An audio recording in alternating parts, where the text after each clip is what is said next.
আপনি প্রচন্ড শ্বাসকষ্টে ভুগছেন। চিকিৎসা নিতে যাওয়ার পর আপনার নাক চেপে মুখে ঢুকিয়ে দেওয়া হলো জ্যান্ত শোল মাছের পোনা। পানি ছাড়াই এক ঢোকে গিলে খেতে হবে।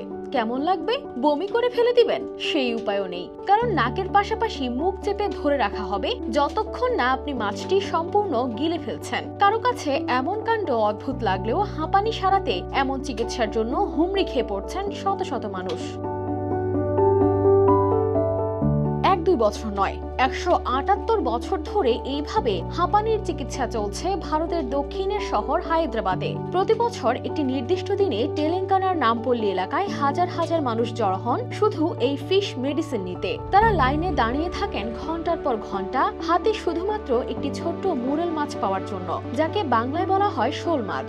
এই মাছের মুখে আগে থেকেই ঢুকানো হয় হলুদ রঙের এক বিশেষ ভেষজ পেস্ট। তারপর সেই মাছ মুখে ঢুকিয়ে দেওয়া কালার এক্সপার্ট, জর্জ স্যাপ এবং মাইল্ড অন হ্যান্ডস টেকনোলজি সমৃদ্ধ অরিক্স ক্রিস্টাল ওয়াশ আপনার লন্ড্রি এক্সপার্ট হয়, তাও এক ঢোকে গিলে ফেলতে হয় পানি ছাড়াই। স্থানীয়রা একে বলেন ফিশ প্রসাদম। তাদের বিশ্বাস এই নড়তে থাকা মাছটা নাকি শ্বাসনালীর জমে থাকা কফ পরিষ্কার করে দেয় আর ভেষজ মিশ্রণ ভেতরে গিয়ে কাজ করে। যারা মাছ খেতে পারেন না বা নিরামিষ ভোজী, তাদের জন্য রয়েছে বিকল্প ব্যবস্থা। মাছের বদলে তাদের মুখে দেওয়া হয় গুড়ের একটি টুকরো, যেটির গায়ে একই রকম ভেষজ পেস্ট লাগানো থাকে। আবার এটি খাওয়ার নিয়মও রয়েছে। ওষুধ খাওয়ার 1 ঘন্টা আগে কিছু খাওয়া যাবে না, আর এটি খাওয়ার অন্তত 30 মিনিট পর কিছু খাওয়া বা পান করা যাবে না। এছাড়া শুধু এই একবার মাছ বা গুড় খাইয়ে দিয়েই কাজ শেষ হয় না। যারা এই চিকিৎসা নেন তাদের 45 দিনের জন্য দেওয়া হয় বিশেষ শুকনো ভেষজ ট্যাবলেট, যেটি প্রতিদিন খেতে হয়। তবে এই চিকিৎসার পেছনে কোনো বৈজ্ঞানিক প্রমাণ নেই।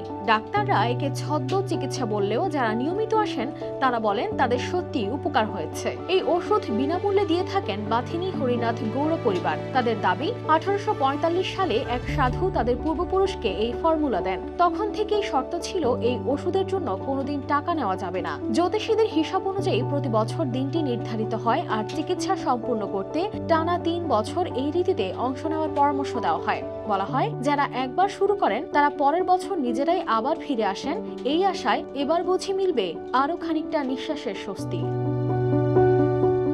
News desk, RTV।